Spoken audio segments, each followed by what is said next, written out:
name is Dave Kelly, and I'm all comfy in my living room, sitting on my chair, drinking a nice hot cup of tea, relaxing and reminiscing, and about to give you another Scouse scary story.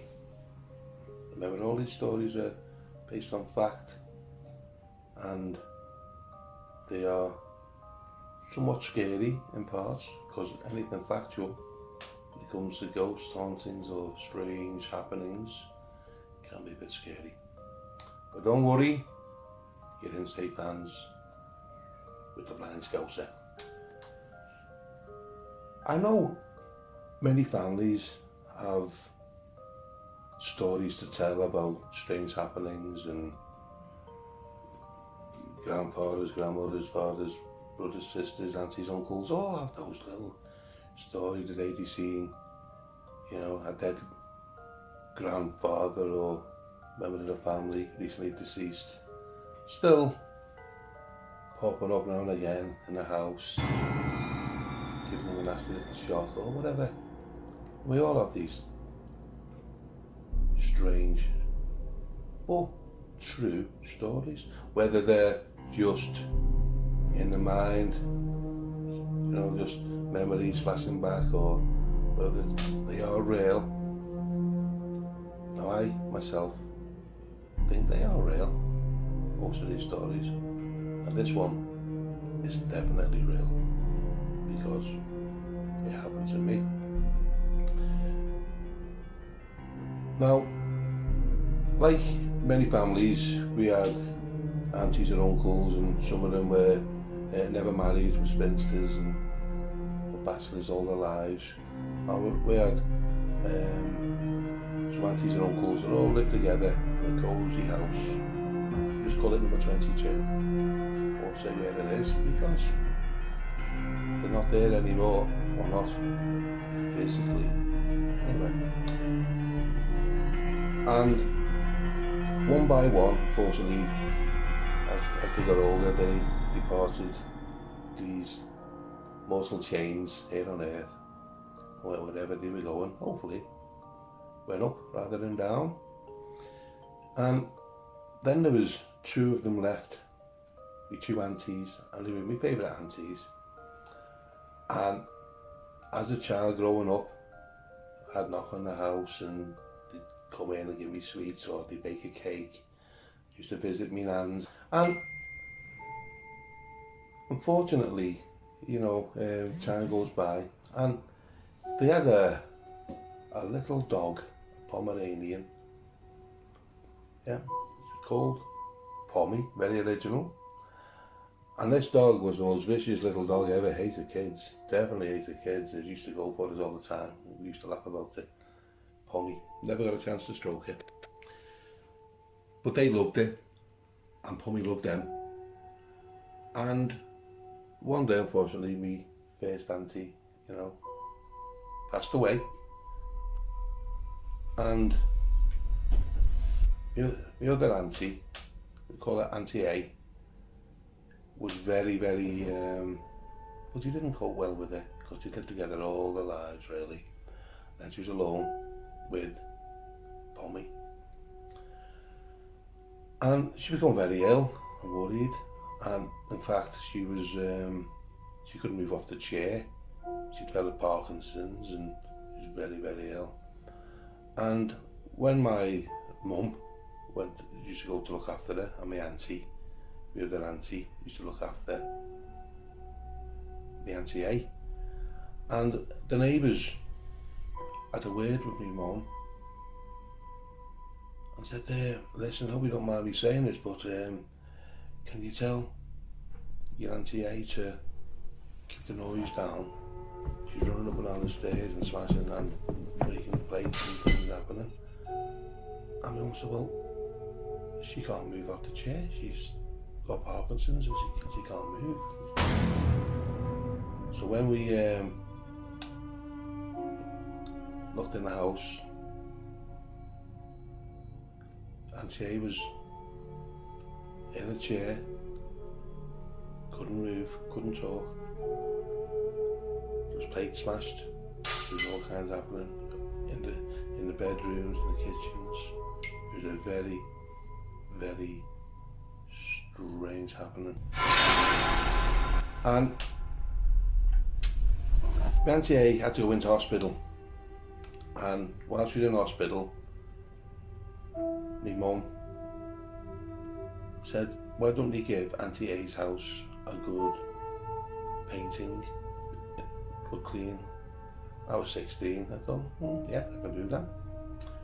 So, one evening I went down to the house, empty. Pommy was getting minded by my mum. And it was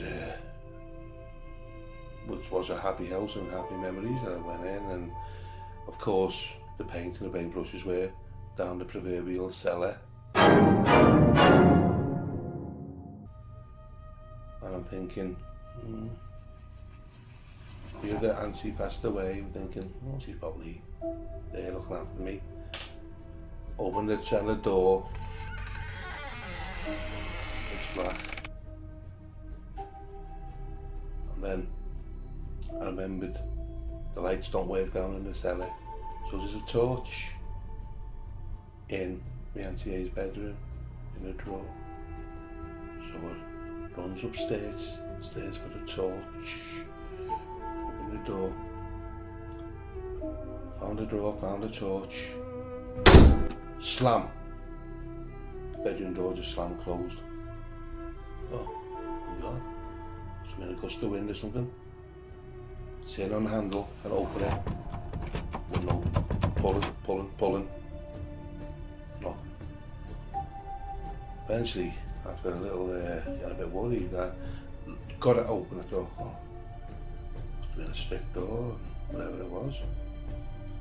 So, went down the stairs, turn on the torch down the cellar. I'm looking for the paint. There it is. There's brushes, some tapes. I had to pick her up, halfway up the stairs in the cellar, one by one. The cellar door just closed. And I was beginning to feel a little bit edgy at this time. So I pulled the handle, once again, pushing it, wouldn't open. Pushing it, thinking, oh, what's happened there? Pushing again. And eventually, like the bedroom door had opened, swung open. Oh, these doors, something wrong with them. Keep on slamming and locking and, but 16, I was tough, so I thought. So I started the painting. I was doing outside the windowsills and all that, no problem. And when I went to put the paints back for the evening and finish off the next day, I thought there was rumbling and noises. And the windows were vibrating and shaking as if there was like a supersonic air flying over, vibrating, shaking. And I'm thinking, oh, or like an earthquake. It was just the windows in the living room, shaking. I was going on for about 5 minutes. I thought, what is this? Then suddenly it started and stopped. I thought, oh, something not quite right here. So, went home, told my mum about it. Oh, that's strange. And she says, yes, maybe it was my auntie who died, the spirit's still there, not quite happy, worried about my Auntie A, whatever. Yeah, okay. So, a day or two later, my mum goes down with Pommy. She took her back to the house because Auntie A was coming home from the hospital that day. So she's there tidying up, getting ready for when she comes home. And she told me what happened. She said, Pommy, the dog, started to look in the air, went onto its back feet, standing on its back feet staring, give a little yelp and just died. And it was, oh my word, my mum was like horrified. Pommy was dead. But here's the very strange thing. My mum received a call 5 minutes later from the hospital telling her that my Auntie A had passed away. She died. And my mum's face went white, her pulse raced. She thought, what happened there? Did the dog, did Pommy see a spirit? As the Auntie A had to move those mortal coils and go where she was going. Oh, you don't know. It was just the most astonishing, scary Scouse story. Once again true. But that wasn't the end of it. Now, we had to maintain the house, take care of it, and nobody really wanted to go into the house because there was strange things happening at number 22. Strange things. Those windows continued to rattle and shake. The neighbours were still complaining of people running up and down the stairs, screaming, smashing things. There was ornaments that they'd had for years, collected over the years, were just smashed, gone. There was paintings thrown on the floor and photographs. And in the end, my mum and the rest of the family said, well, there's obviously something, some spirit, something in our house that wasn't at peace. Could it have been one of my aunties? Could it have been some presence there that wanted to tell people something? Well, we don't really know, but I know we talked to our local vicar at the time and told him, and he wasn't really shocked. He'd seen things like this before. We come down to number 22, and I was 16. I was there, and my mum and my auntie were there, and also present that day, apart from the vicar, was 2 more spirits,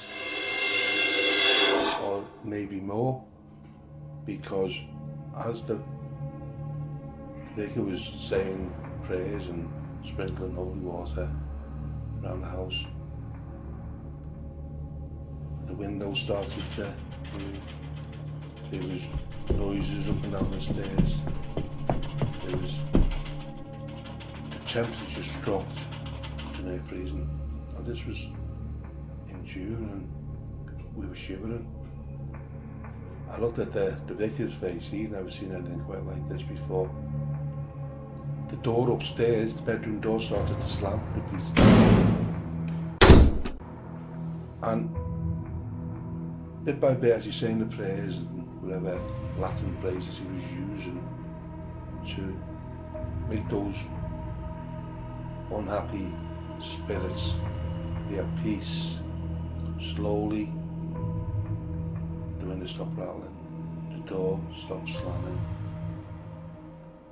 the temperature rose, and before we could even think about what was happening, there was one huge, it felt like a warm blast of air just travelling through our bodies actually, and we all turned around and what was that?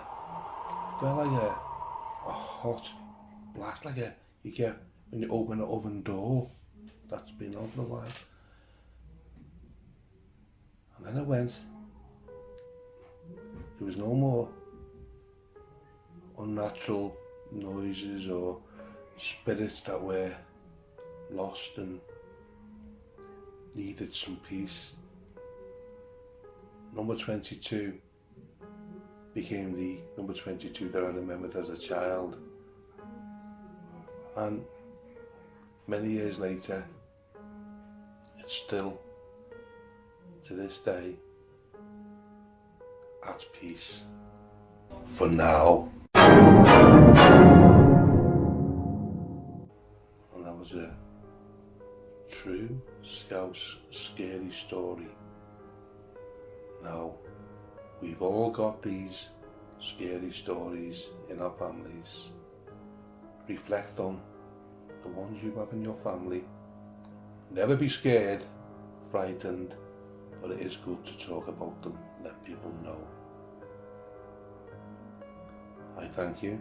I've been Dave Kelly, Blind Scouse Scary Story, just for you. Don't have nightmares.